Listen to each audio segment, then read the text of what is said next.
None of them know what it's like to finally eat your own. What's up, everybody? My name's Josh. And my name's Nick. And we're here to give you a reality check. Mm-hmm. You know, you need one.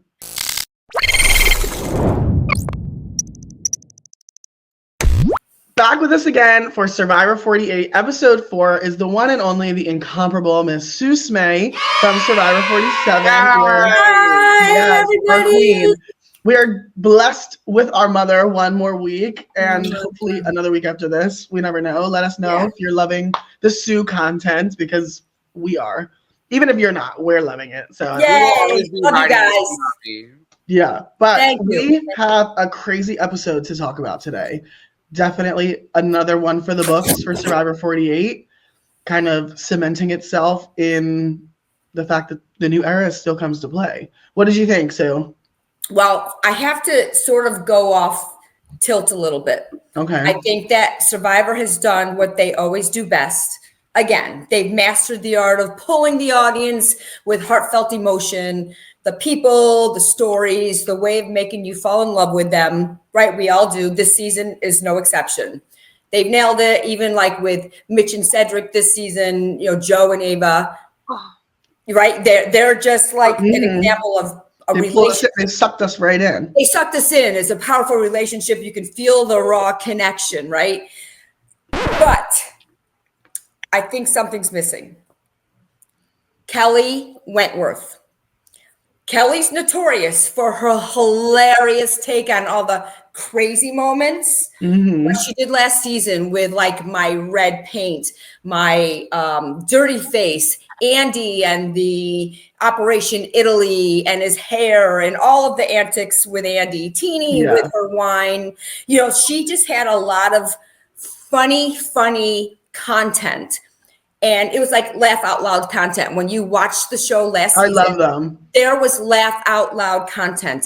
And I feel like this season, they're sort of missing that, right? It's like something's missing. And I love their stories. I love what's going on. I love the players, but they are missing something. Yeah, now that you're saying it, like I didn't notice it because I think, like you're saying, we got sucked into kind of like the people, and that's why I watch Survivor. I love, you know, the stories of everything. But now that you're saying it, like I do find myself thinking back on these 4 episodes, like there were no moments where I was like, oh my God, I need to see what people are talking about this online. You know, like, so I agree. Yeah.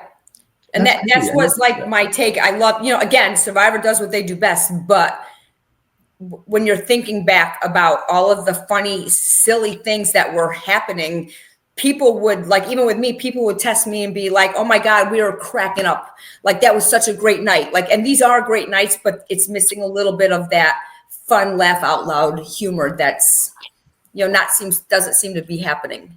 Yeah. It's a very emotional season already. It's a very interpersonal kind of season for sure, I think. And a serious season, like more serious than talking about this being personal and all the relationships that we've been building. We start off this episode with Vula coming in, and we're getting a moment with Cedric and Say.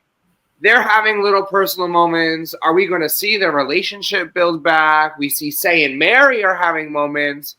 We got what we've been waiting for. You know, we're getting that Mary-Say alliance. Like, we're not getting the, like, rice thief, but we're getting a little bit of heartstrings pulled, you know? Yeah. I still can't believe that Say is still in the game.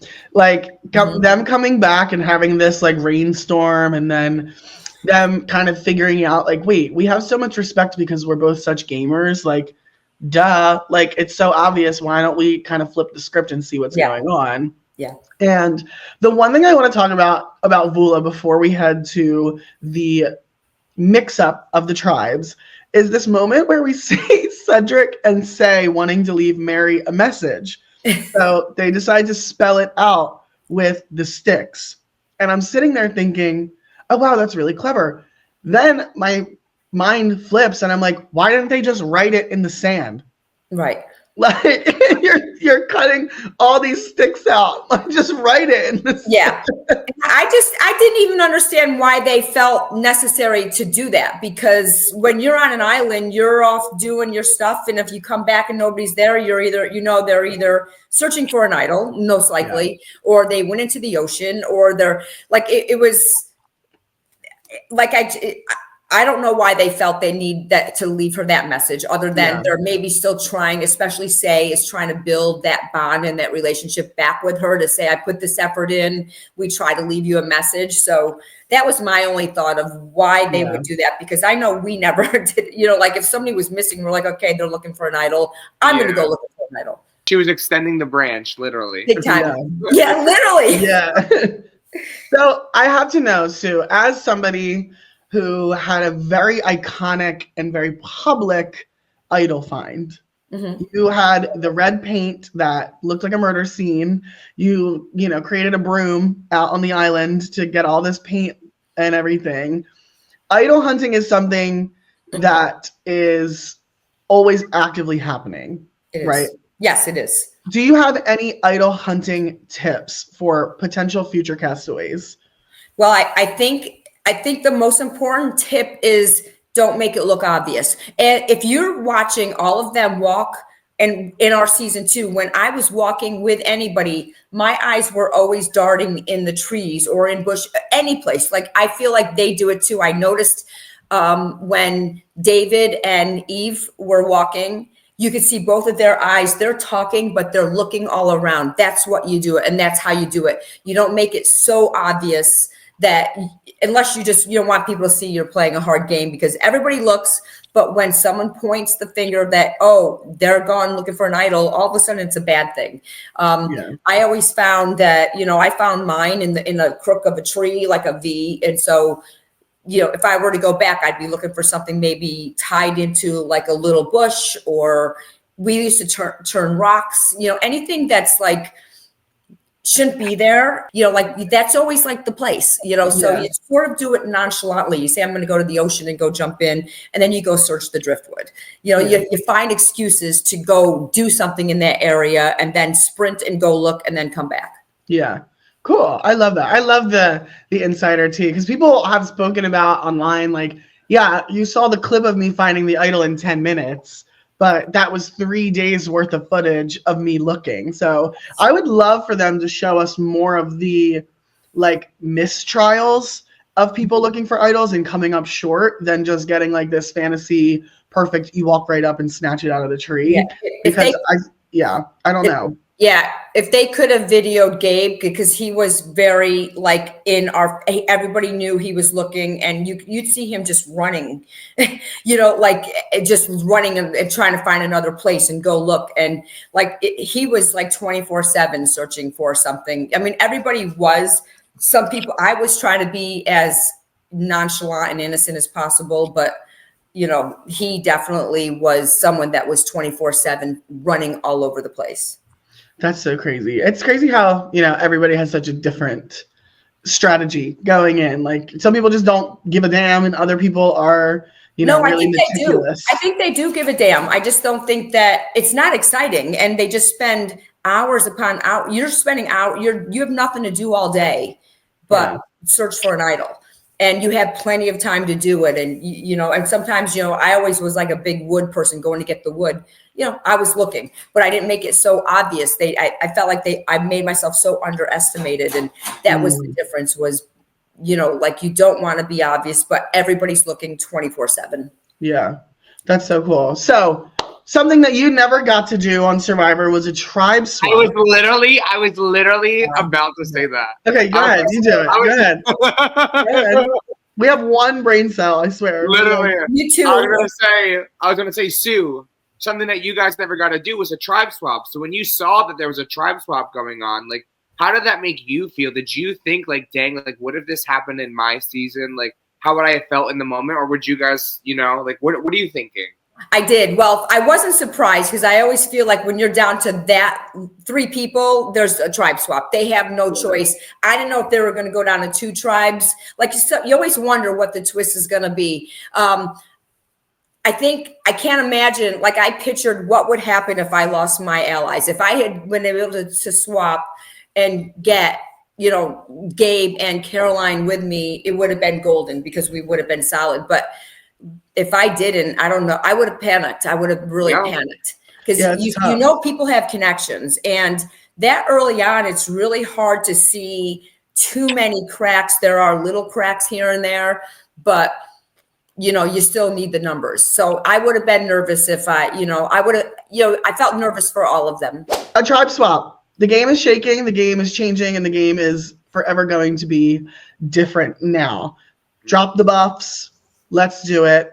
Who were you excited to see get to interact with one another? Because we get these new relationships that we haven't had yet, other than like stolen glances and little bench chats from the people who've sat out. It's really interesting to see, like, oh, these two would make so good, but they haven't met yet, you know? I was excited about David and Eva.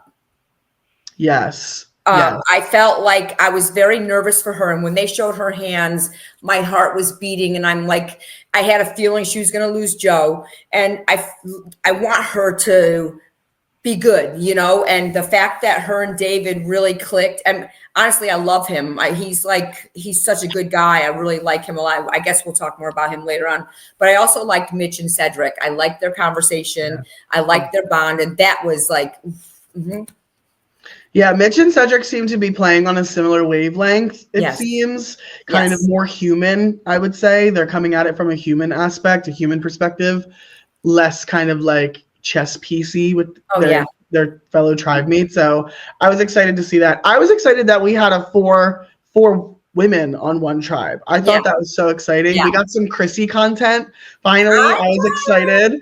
I was so excited to see Chrissy finally get a confessional or two in there because she's funny.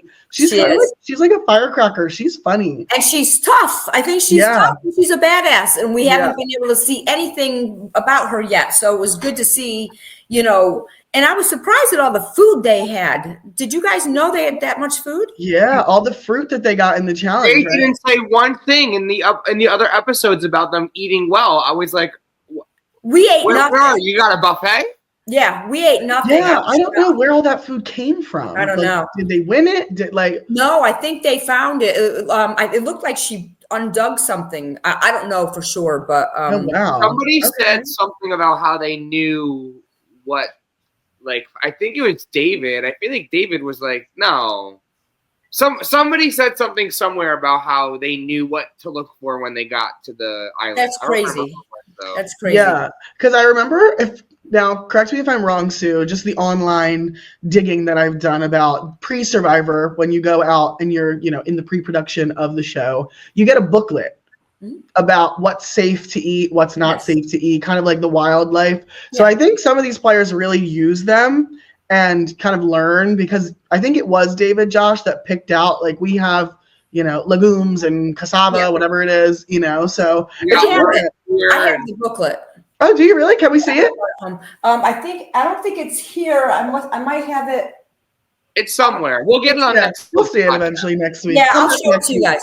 So they show you like what you can eat, what's safe to eat, what's not safe to eat. Even like with the big clams, like Rachel had gone out and got this huge clam, and they show you how to break you have to cut some muscle before you. So it's actually a pretty good book that you know, it's like 4 pages or something, but it's like a guide to, you know, what you can do and what you can't do. But we didn't have any type of vegetables. Like, they never told us about vegetables or anything. And I think there was one type of fruit we had, but it wasn't ripe yet. And we were saying, by the time 48 comes, it'll be ripe for them. So maybe that's nice. That's cool. Yeah. That's such a tease, just sitting there watching your food grow. Yeah, exactly. That's terrible. Exactly. So our new tribes, they shake out. We have Vula, we have Joe, Shaheen, Thomas, Kyle, and Camilla, which I was so happy that Kyle and Camilla got to stay their little twosome. We have Siva, which is Chrissy, Mitch, Cedric, Say, and Bianca. And Lagi rounds out everybody else with David, Eva, Star, Charity, and Mary, which was a really interesting bunch because Eva and Star are the only 2 people on the Lagi tribe that didn't get along, and they got put together. So I was we need the tea. We need the tea. What is going on with them? What happened? Yeah, like I don't know what's happening because in my brain, my sympathetic part of my brain just wants to say, okay, maybe nothing personal happened. It's just one of those things where like 5 people got together and they all agreed on if we go to tribal, we need a target. So maybe Star was just that goat. I don't know. But I feel like we're missing some context. We're missing some lore about the early days of Logie. And it's bothering me. It's really bothering me. Yeah. Yeah. I mean, Eva wasn't she wasn't nervous about throwing Star's name under the bus the minute she said. I literally wrote down in my notes, Eva ... gag. Like, yeah, I was like, there's no way that you are coming fresh onto this new little tribe and you're gonna drag Star's name through the mud. Like, girl, it's not a good look right now. As a viewer, it's not a good look. Because you know what, too, is that they're going to have conversations with Star. They're going to find out, like, they don't show, editing can't show everything. And people are going to have other conversations. And when they tell Star, someone tells Star that Eva threw her under the bus once again, you know, there's going to be, she's going to say she's tight with Joe and that one guy, I can't remember his name, Thomas, you know, like, like when Star lets everyone know that she's got a relationship with those guys, once merch comes, they're strong, you know, that they might consider taking Eve out, right? You want someone that nobody wants, because then you can bring them into your group. Right. Yeah. I mean, Eva has kind of given the new Logie tribe an ally on a silver platter and said, here, take her. I don't want her. Hoping that she becomes the target in agreement with Eva. But I don't think that's how it's going to happen, because I don't think so either. I think, I don't know. I'm interested to see, because other than David and Eva, I think the other 3 are going to create more of a relationship, because they're kind of like broing out. And, you know, Charity's not going to talk football, you know, like, you know, so it'll be interesting to see. It'll be interesting to see for sure. Yeah, I agree. But one thing that I love is the moments we get when they go to their new camp, the new tribe camp. And they're like, what? Nobody from the original Vula went back to Vula. Right. And these poor 5 people, like, these poor 5 people, they're like, it's like walking into like a hurricane went through. Yeah. They got 3 pieces of bamboo on the ground, you know, some leaves scattered. It's a mess. It's a mess. I feel so bad for them, especially for like the Logie guys, the California girls. They literally had everything. Everything. And now they have nothing. They're starting from scratch. I think that it's going to take them no time to build that up again, because there's bamboo shoots all over the place. They're going to be able to get, I'm telling you, and Joe, who's such a worker, they're going to have that looking better than all the other tribes. He is a workhorse. He's a workhorse. And they all, I mean, so whatever they did, they're redoing it. And, you know, I guarantee you the next time we see it, they're going to have a beautiful shelter and everything's going to be perfect. Yeah. How often out on the island did you guys have to do like shelter maintenance? Never. Never? You built it once and it was done? We built it once, and that day it fell. And then we realized we had to do something, and we actually put like notched out bamboo shoots to support the top beam. But once we had it up, it was solid. And then we put palm fronds all on the top. And then once we got the tarp, we had a tarp going up the back, and then we had another tarp going straight out. I mean, it was great. You guys are set. You guys are set up. I love that. We did it so perfectly. You know, I have to give credit to Kyle and Gabe. They really did a lot of good planning, and the way we did it, it was a solid shelter. I mean, everybody merged at our place, and they were all amazed at how good our shelter was. I would love never left your camp. Yeah. What's that? You never left your camp in your season. I never left it. And so the guys are on my camp. So where they are now is where our tree mail area was. So they're very far from where we lived. Oh, that's so interesting. I'm sure maybe they need to like have a new spot to like roughen up the spot you had, and then maybe in a season or two. Same thing with the puzzle pieces. Yeah, they probably rotate over and listen, it's not broke, don't fix. That's right. Yeah, I would love for Survivor. This is my pitch. Anybody on the production team, if you ever watch this, RuPaul's Drag Race does something called Untucked, and you get like an hour episode after the episode of like their personal conversations after the majority of like the competition has happened that day. I would love for Survivor to come out with like a camp life thing where we just get to see more of their like day to day for like 30 minutes after the episode of like a compilation of the deleted scenes. Like I would love if it was like Survivor After Tribal, like Survivor After Dark, like something would be so cool because I love the aspect of them being out on the island. Yeah. Like in the early seasons of Survivor, they really focused on the tribe dynamics of camp life. The daily living. Yeah, so like people would go home because they didn't boil rice very often, you know, like, or they didn't collect enough sticks, you know, like, so I just, that's my pitch. If you ever need a spin-off idea, production. You're right. It'd be very good for people that want that. It'd be a hit. It'd be a hit. Because I think so. You know, like the Big Brother does, you can watch the live streams, you know, like just something to kind of pull the curtain back a little bit on the perfectly edited episodes, you know? Yeah. But that's just my pitch. You would find a lot more tea if you did that, though. You would see a lot more going on, and that's what's so interesting, right? That's what captivates everybody, and nobody can understand what that feels like when there's 4 of us there and 3 people walk off. Oh, we're gonna go get water, and they don't invite you. Like there's something about that that's just like, ugh. It gets you, and you like you just boil inside. You're just like, what are they doing? And obviously, I'm not a part of it. So if they were able to show that, you'd see much more of why we're all freaking crazy by the end. That's crazy. I mean, Camilla threw Thomas's name under the bus to people, saying that he was lying about his journey. Which honestly, Camilla, I would do the same. She's a player. She's playing. She's playing. She knows that they're going to have a different story than what they were told, and then they're using other people. Like all the names that she's using also aren't on their current tribe, so it's not like they're going to go and ask questions. Exactly. So I thought, Camilla was playing a great game there, and her and Kyle acting as if they had no relationship. Oh, so smart. Yes. I loved it. Yeah. I loved it. I absolutely loved it. And I have to say, though, Thomas's comeback was very good. He stood true to his, oh, no, that's not what happened. Mitch is lying. Like, I was waiting to see how he was going to handle that. Thomas is so quick. He's so quick. And he just understands, like, there was no crack. There was no drop of the facade at all. And the confidence. And it's that fake it till you make it, just like, you don't know that I'm lying. You know, he just fully encapsulates that, like, and what? Say something. And they believed him. They believed him, right? Because they went for Camilla or Kyle. They believed him. True. I thought it was interesting with the way the tribes broke out because everybody, other than the new Vula tribe, was paired with the people that they didn't get along with originally. Right, you're right. We had David and Charity, who were going after each other, and we had Eva and Star, and then we had Mitch and Chrissy, who didn't really get along. We had Say and Cedric, who were now together, that were on the outs. They were starting to kind of crack a little bit. So it was interesting to see.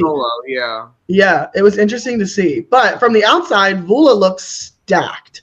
They looked stacked as hell. You have the puzzle queen, Camilla, and then you have these 4 big burly men. Well, 3 and Thomas. But, hey, give him credit. No, I love him. I love him. But when you put him next to Kyle, they didn't need him. They didn't even need him. That's how strong they are. Right. I mean, how fast did they finish that whole challenge to get to the puzzle? Yeah. I mean, it was amazing. They just killed everybody. Speaking of the challenge, it was an interesting one. We had a big cube and climbing and keys and puzzles. My big question was, why wasn't Camilla actually on the puzzle? Why was she calling? I was thinking the same thing, and I don't know whose call that was to make, because anybody that is a puzzle person should be on the puzzle. When nobody realizes a puzzle like that was our first marooning puzzle, and it's the 3 tiers, it's multiple layers. You can't see what's going on, and you can't see inside. So it's really, really intricate. It's really difficult. And is she that good at puzzles? Have we confirmed that? That's what she said. She said it's kind of her thing. I don't know. Right. My only thought was that maybe she wasn't on it because of how heavy the pieces were. That's what I was thinking. Because you have to kind of throw them around quickly. Yeah. So I don't know. Maybe she thought she'd be better as kind of like an eye in the sky. But I don't know. It was interesting to me because she finished last week's puzzle really quickly. Yeah. So it was just, I was like, that was the only thing that really made me kind of like, you know. Yeah. Well, did you see her get on that guy with the shoulders? Yeah. No, I loved that. Yeah. I was like, oh, that's actually That's how much smart. I was like, that's really smart. True. Let's see. So their reward ended up being fruit platters, which at this point you'll take anything you can get. You know, some ripe fruit. Love it. There was one thing that really captured me, and it got me in my soul, and it was when Say's team won. And if you rewatch it and you see her emotion, it's overwhelming. And it's like you could feel that because you knew her life may be on the line. And like I know that later on Mary was crying, but Say's was like real solid, like that relief. And it was her first time. And as well as with Mary, but like I don't know. I felt her emotion. I felt her relief of knowing that it's her first time not going to tribal because she's been fighting 110. Like she's been going 110, right? She's been making it harder for herself to fight. Yeah. She's got to fight even more. You know? Yeah. So she's got the 1 and the 2. Oh yeah. Yeah. So that was something that I actually wrote it down because I was just like that.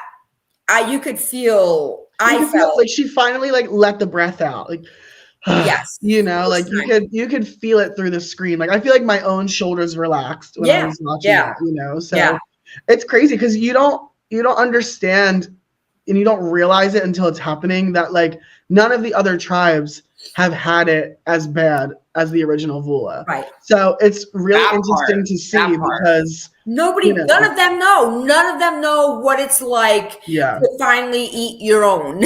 None of them have had that. Mm-hmm. Yeah, it's crazy because you see like we were talking last episode about Mitch being extremely kumbaya and you know the love of the tribe. None of them have experienced what happens when, you know, that love goes dog eat dog world. Yeah. They got to eat each other up. So it was interesting to see. I thought the challenge was fun. So I just think it's so funny that even though now Vula has 5 completely new people detached from the original Vula tribe, the curse still lingers regardless of who is placed there because they're off the tribal again. Mm-hmm. Do you believe in curses? Do you think Vula is cursed? I do. I was thinking that. I was thinking that island, that whatever's going on is cursed. And I thought that. I was just like, this is a bad luck island. That had to be where season 46, Banu, that they had to be there. I swear. Like that's got to be the same beach. Like keep it over there. Production, don't put me on that beach. I was there last season. So it's like bad, good, bad, good. So it skips a generation. There is like it's good. No, that curse was scared of you. That curse was scared of Miss Tsunami. Yeah, that's right. Yeah. Listen, they feared the red paint. That's right. The crime scene. Listen, they knew you were coming for blood. That's right.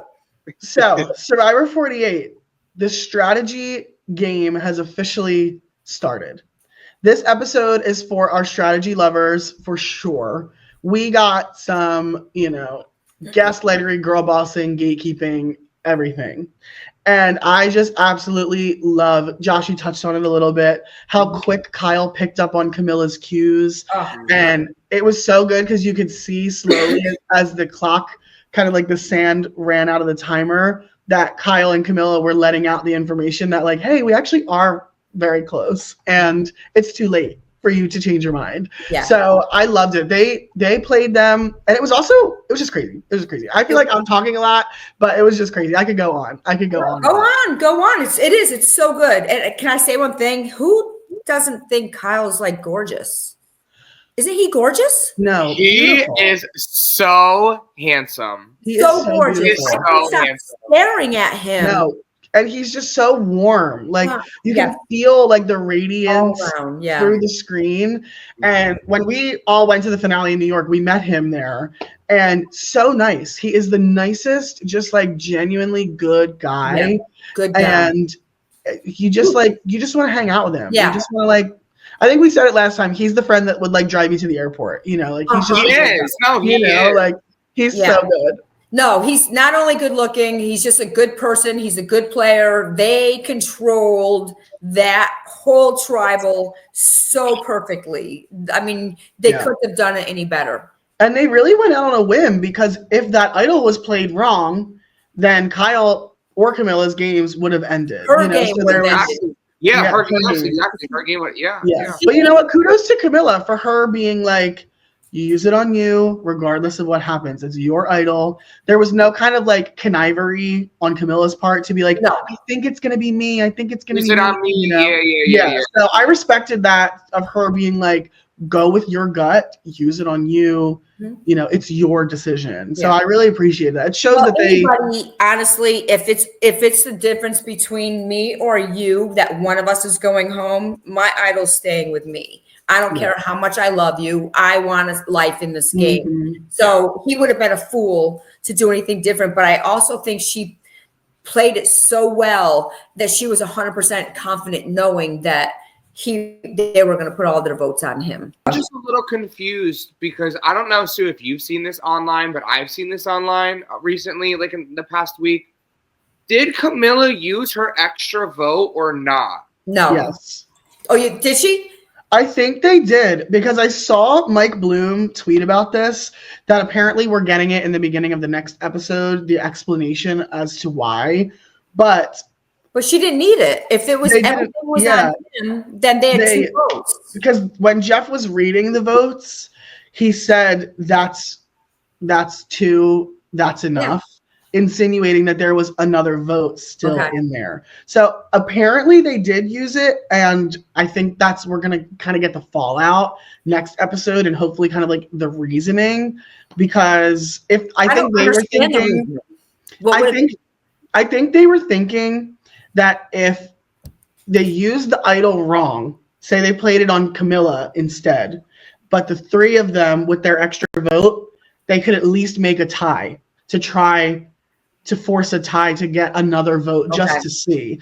So I think it was a fail-safe attempt if they played the idol wrong. That's what my brain went to, but I don't know. I could be. So are you thinking the guys they were worried the guys would put 2 on him and 1 on her type thing? But yeah, maybe. I mean, because then at that point the 3 would override there too. Right. They were hoping for a split. He was safe. Like they knew he was safe. So if they're 2, they only needed 2 votes because the other 3 guys, even if they split it, I don't know. I guess we'll find out. Yeah, I'm excited to kind of figure out why. Yeah. Yeah.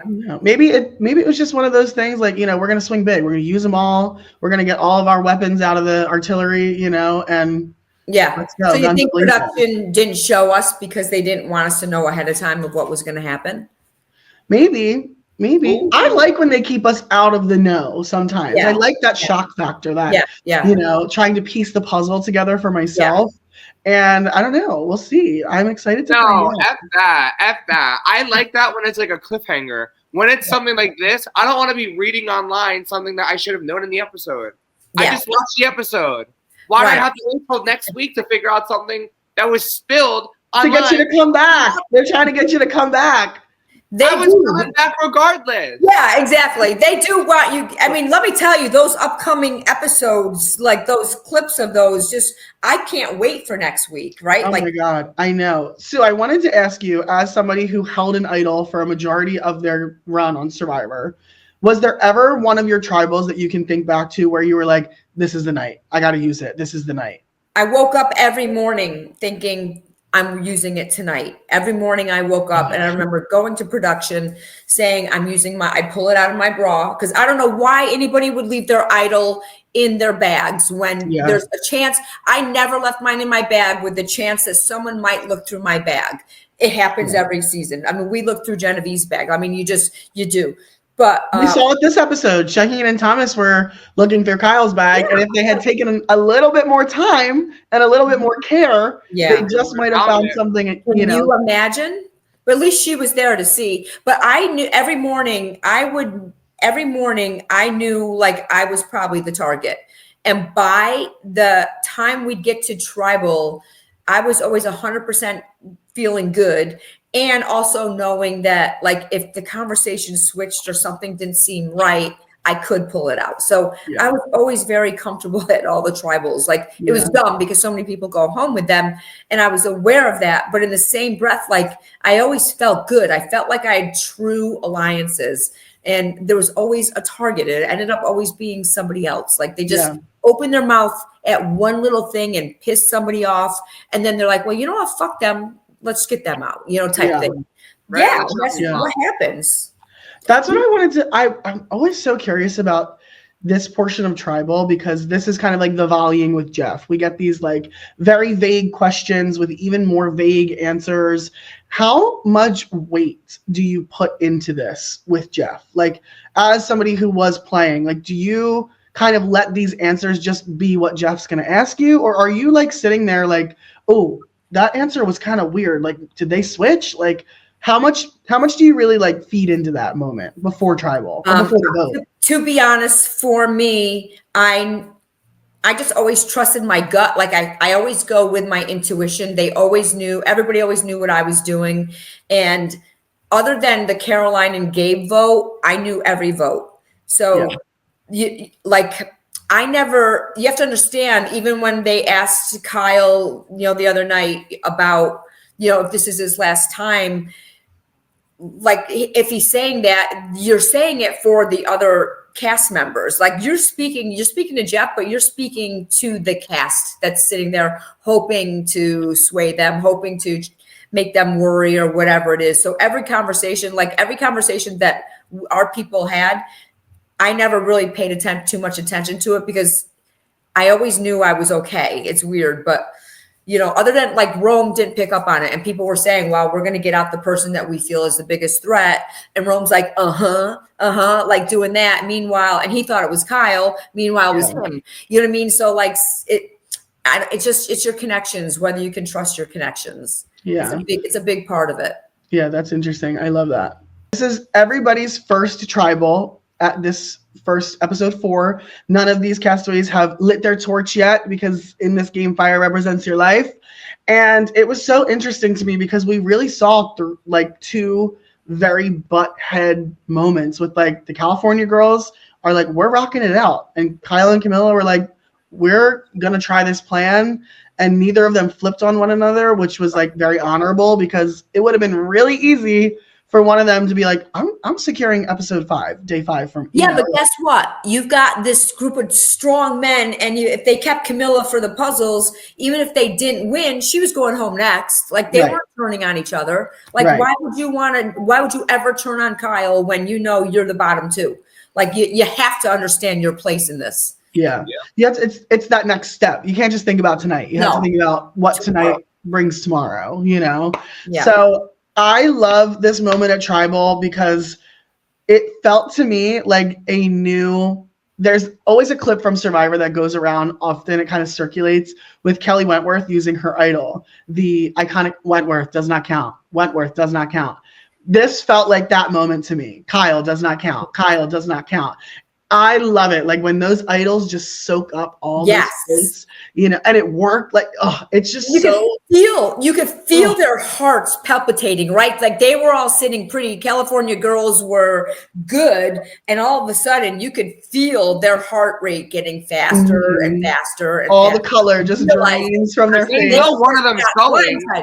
Yeah, they just don't know who's going. Because at that point, like, at least as a viewer, we don't know in the Camilla and Kyle aspect who they're really targeting. Is it Shaheen? Is it going to be? It's not. We didn't really get any Joe talk, but I know Camilla was after Thomas, but we didn't see them talk about anything beforehand. Like their strategy was to survive.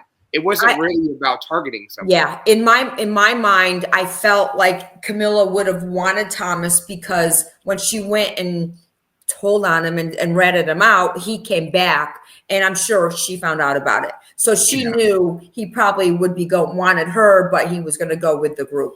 I think that deep down she was smart enough to know that we got to get Thomas out because he'll come after me. Yeah, especially with how well he was lying right to her face and her castaways faces.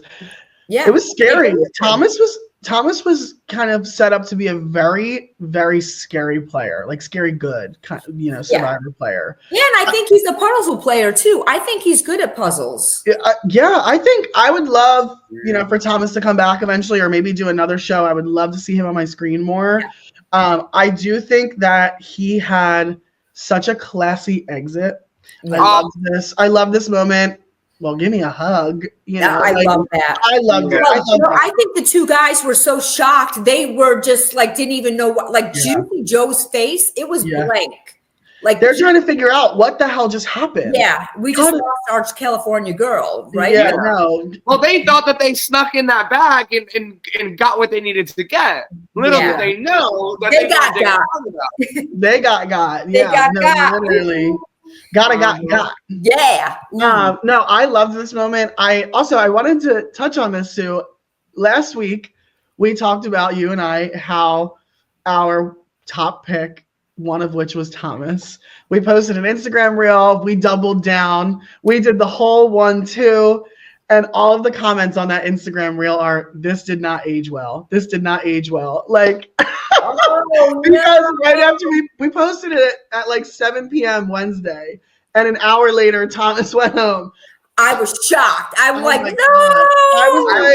I wasn't happy that Thomas went home, but I was happy that your guys' pick is gone because I don't want to be the only one losing my picks. Right. How was your pick for Kevin? How'd that go? Right. Oh, yeah. Okay. Yeah, I like that. So, Nick, who are you thinking now? I love Kyle. I felt Kyle from the beginning, too. I also think Kyle is our view. We are conjointly hoping that Kyle gets far. We're hoping that he wins. I like Mitch, too. I like Mitch. I'm still hoping Chrissy somehow squeaks through a little bit. Yeah. I want to see more of her. I do too. I'm excited to see. I don't know if this is terrible. Not that I'm wishing this, but I do think as much as I love David, there's something in my soul telling me that his timer is kind of close to its, See, I don't think so. I don't know because we've been getting so much context and history about him. So I feel like they're either setting him up for the long run or, the 4 women, because he's on the tribe with 4 women now, Well, but again, who's the girl that likes him? Chanel? Eva? No, the girl that's on his tribe. Charity. So, but Charity, did you see that whole thing where Charity's just I got him wrapped around my finger. I can order him around, tell him what to do. He's good. He's trustworthy. And she's like, we're good. We're solid. And meanwhile, he's just I want her out. Yeah. He's smart. I hate to say it. I feel like he's playing sort of like the game I played that I wanted to go in underestimated. I wanted them to think that I really wasn't. I was there for the fun of the game, having a good time. Wasn't thinking strategy that much or anything. I mean, he shocked me when I'm just oh my God, look at this. I was sort of, I thought it was insulting that she was just I got him wrapped around my finger and blah, blah, blah. But, he's my number one. And then he turns around, he's just I want her out. And I'm just yes. He is smarter than what, they're showing in a way. I think he is kind of presenting that dumb jock energy, loyal, so and he's gonna blindside her, and he's got Eva no matter what. She's his number one. Yeah, he's definitely got Eva. Yeah. So I know Mary and Star are gonna be. I feel like we're gonna get some good Mary and Star content. I have some really good feelings that they're gonna have something going on over there. I don't know. I feel that. Mary's still playing that game. Mary's so good. She's so good. She's in their heads. Mastermind Mary. Yeah, I mean, I think Mary's going to go far. I think she's smart. She's going to go far, and I think her and Say are going to, if when they get to merge, they're going to get back together and be a force. Oh my goodness! There is one thing I wanted to talk about that I forgot to mention.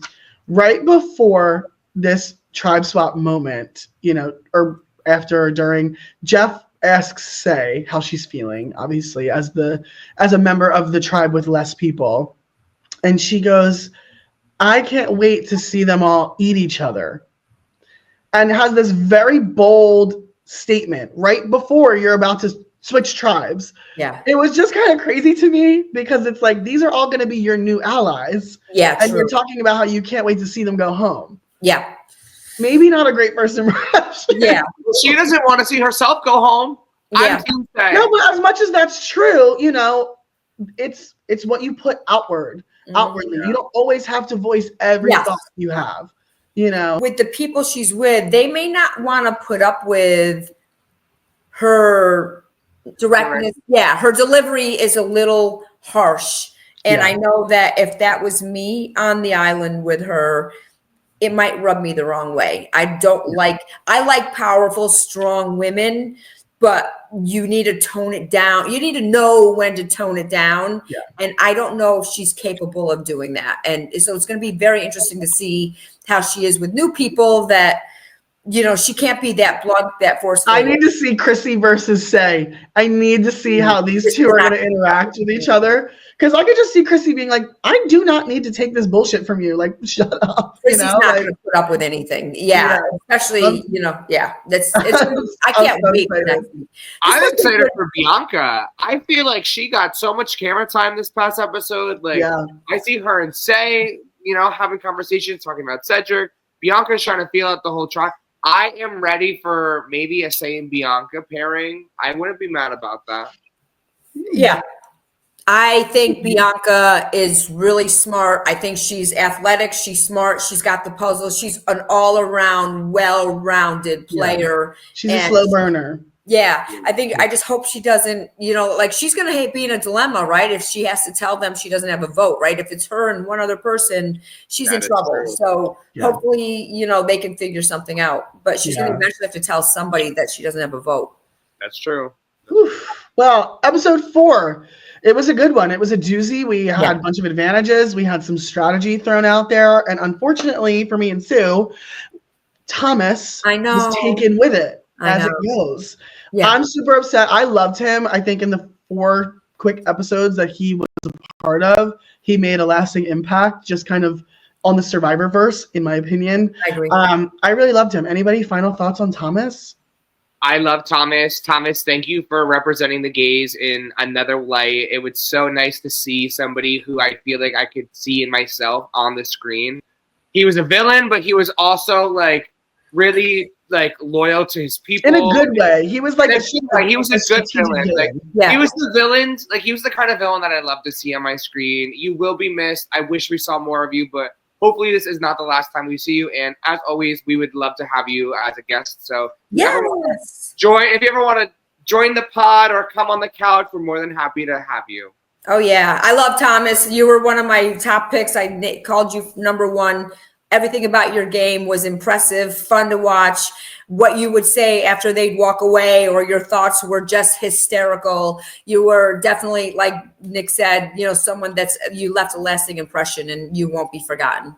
And hopefully you can come on this podcast with us and we'll have a lot of fun with you. Yeah, no, for real. His confessionals will be missed. Will be missed. Yes. Next week, we have episode 5. We will be back with Miss Sue Smey, breaking it down, dishing all the reality tea on your favorite reality TV.